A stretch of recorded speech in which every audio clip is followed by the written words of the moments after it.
En ce début de semaine, on prenait un moment pour réfléchir sur nos finances.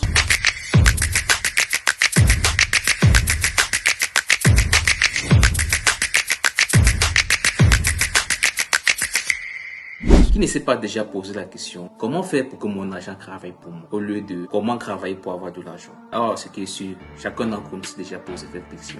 Surtout, ces questions interviennent lorsqu'on commence à épargner, on commence à déposer de l'argent dans notre livret A. Je ne dis pas que déposer de l'argent dans le livret A, c'est mauvais.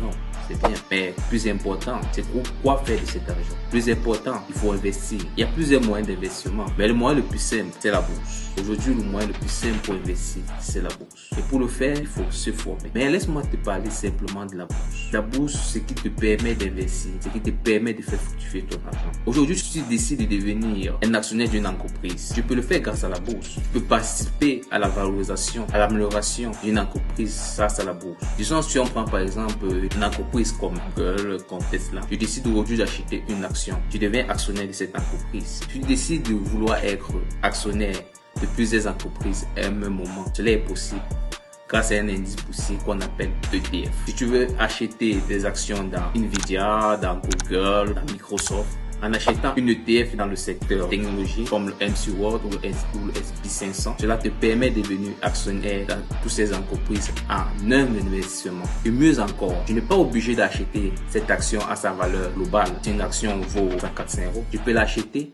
en fonction de ton budget. C'est ce qu'on appelle en bourse l'achat fractionné. Tu achètes une action qui vaut ça, tu achètes juste tu investis sur ces 50 euros, des 10 euros, ce qui te permet de devenir un actionnaire de cette entreprise. La seule question qu'il faut se poser aujourd'hui, qu'est-ce que je veux faire de mon épargne?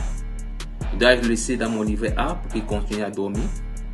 Ou dois-je chercher un moyen pour que mon argent travaille pour moi? Si toi, tu veux mieux comprendre le fonctionnement de la bourse, tu veux mieux comprendre comment investir, alors rejoins ma communauté d'initiation à la bourse, passe à l'action.